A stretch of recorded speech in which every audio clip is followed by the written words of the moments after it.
Hey folks, SoloGamer here, and we're back this week and we're going to be doing another series, but this time we're going to be doing it on Marvel Legendary. First, I'd like to say that I've always loved superheroes. I grew up reading comics.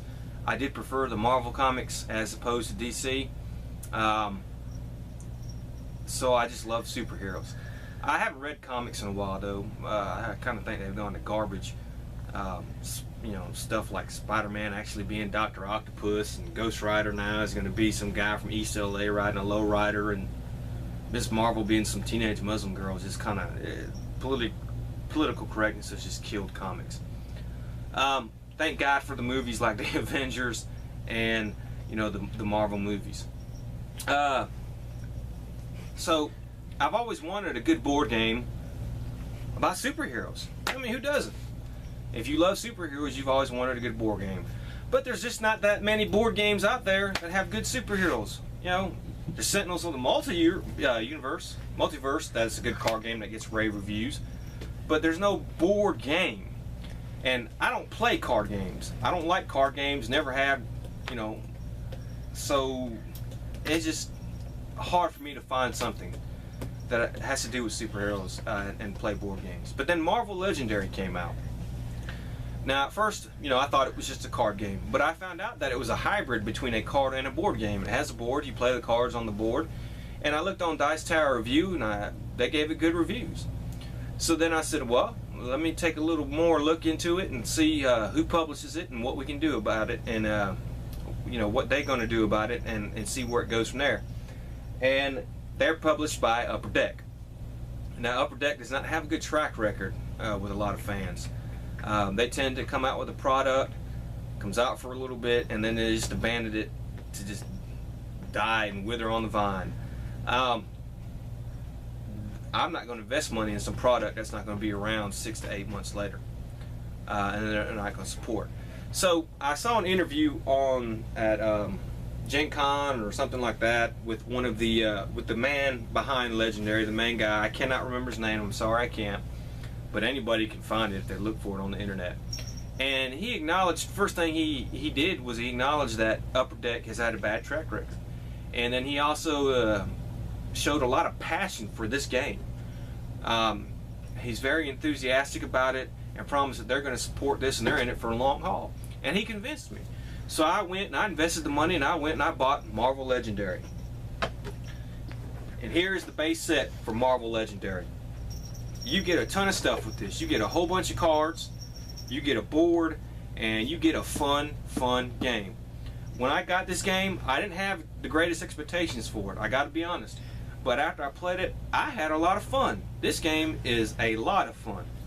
But I recommend that if you invest in Marvel Legendary, either when you buy this or very soon after you buy this, you buy their first expansion, the Legendary Dark City expansion. It adds a bunch of X heroes and some of the street level Marvel Knights type heroes to the game, several new villains, and a few new mechanics. But while Marvel Legendary over here was a home run, this, if you add this to it, you get a grand slam home run. I cannot stress enough that if you buy Marvel Legendary, you need to get this Dark City. It just adds so much more. It makes the replay value so much more great. It's just almost a must-have, really. I mean, it kind of really is. And when we play, we're going to be playing with all expansions, and that includes the last expansion that they have come out with so far is the Fantastic Four expansions. $15, comes with about 100 cards. You know, of course, the Fantastic Four is in there, Silver Surfer, stuff like that. They have an expansion coming out in February, from what I understand, a Spider-Man expansion, a small box expansion like this. I will get it. I will continue to support the Marvel Legendary products because they keep putting out good products. But I can stress now, if you don't like the Fantastic Four, you don't have to get this expansion. With the upcoming Spider-Man expansion, if you don't like Spider-Man, you don't have to get it. You're not going to miss out on anything. The only one I recommend that you really should have to get is Dark City, the Dark City expansion.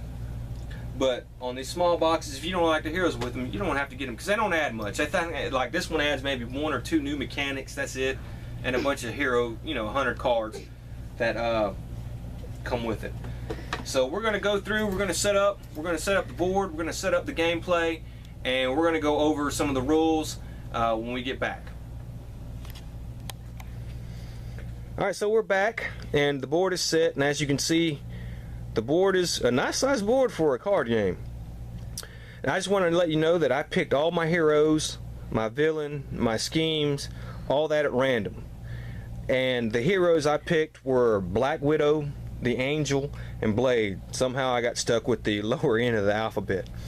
But you have your wound deck right here.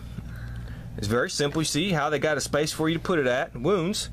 And basically wounds are cards that if you get a wound, then you're stuck with the wound card, and all that does is fill your deck with worthless cards. Then you have the bystander cards deck next to it.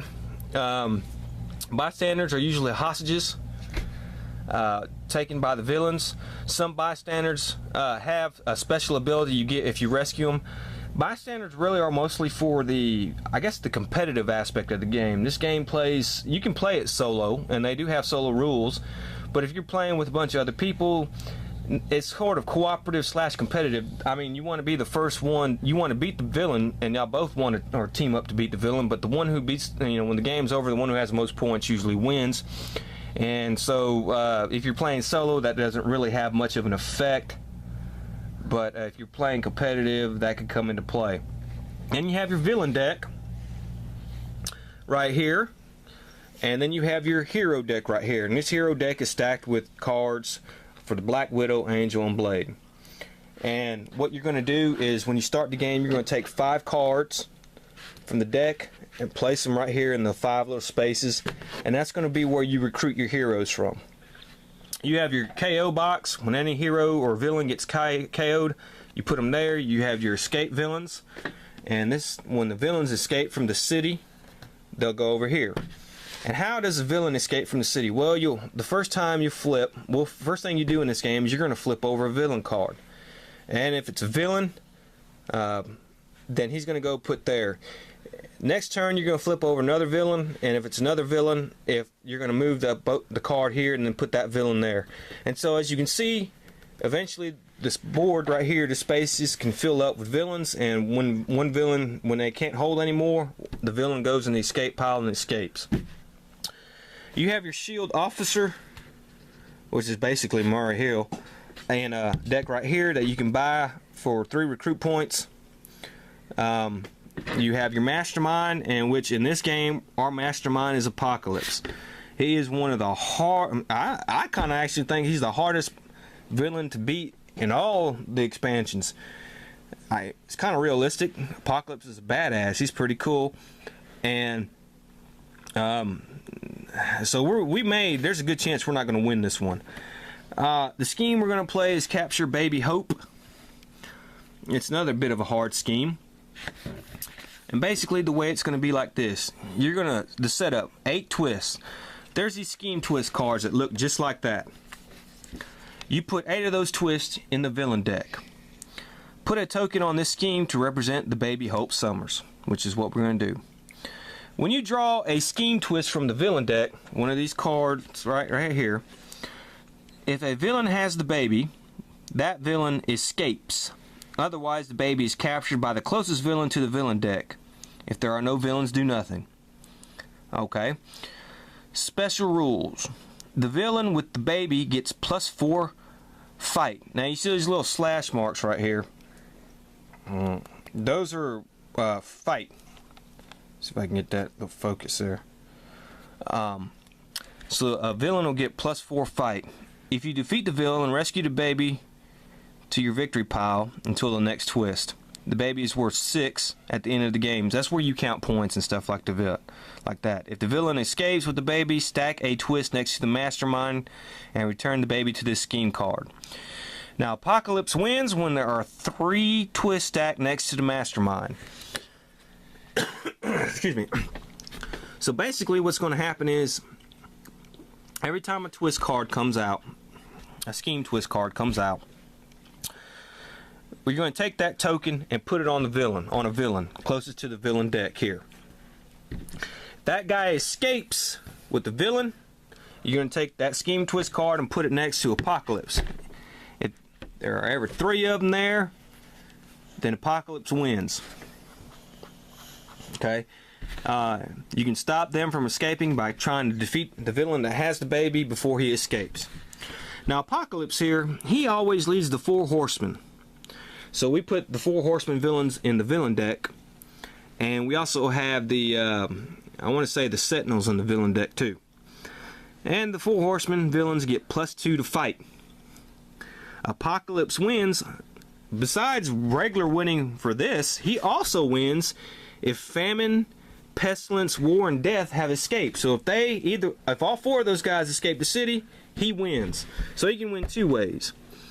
And then there's some card called a Master Strike, which we'll show in a little bit.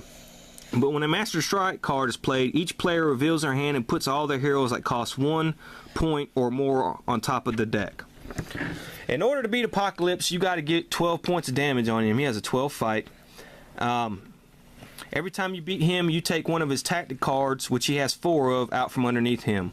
When he has no more tactic cards, then you can fight him for the final time, and you will beat him and win. Okay? I also want to say that this game is one of the few games I know of that can end in a draw.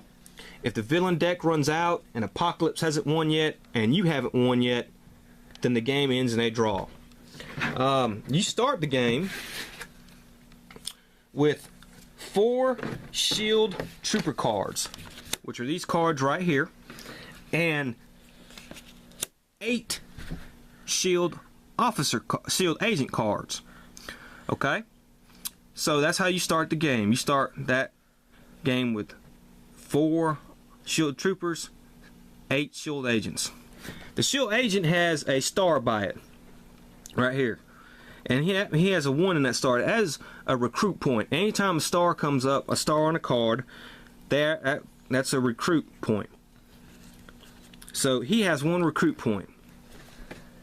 The Shield Trooper has the combat, like the call slash, and he has 1 in it. So he has a combat of 1. Okay? So if you had 12 of these guys, which you're not gonna have, but if you had 12 of them, that would be enough points to defeat Apocalypse 1 time. And the object is, you deal yourself, out of that hand of 12 you start out with, you do yourself 6 cards. And then you take those 6 cards and you try to buy these heroes right here with your recruit points. So if I dealt myself, I don't know, here's my 6 cards. Let's say I ended up with 3 Shield Troopers,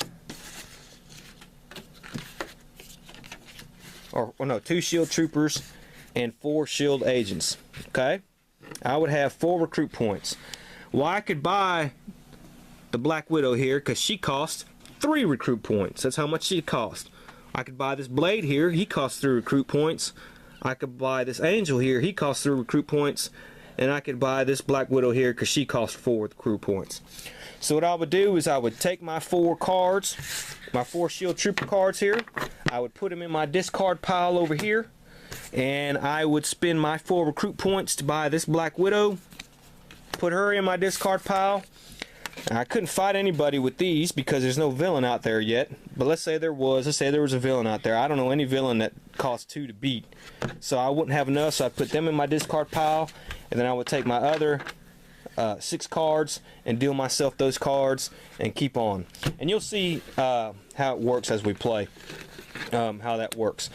But that is the basic gist of it. You want to try to spend your recruit points. And some heroes come with combat, like Blade. See his little combat? He comes with 2 combat. So, you know, and she comes with no combat, but she has a special thing. You get +1 combat for each bystander in your victory pile. So if you had 5 bystanders in your victory pile, then she would be 5 combat.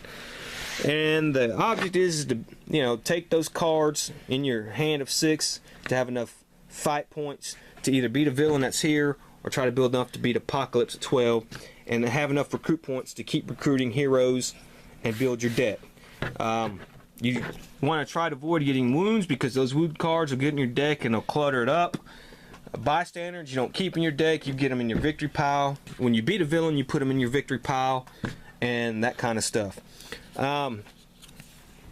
Like this card right here, this is an angel card. You can buy him for 4. He comes with 2 recruit points, so you can use him to recruit for 2 points. And so that's the basic gist of this game. You'll see, like I said, as we go on, how it plays. It's a fun game. It's Marvel, it's superhero, it's legendary. So next video we're going to get started. So until then, signing off.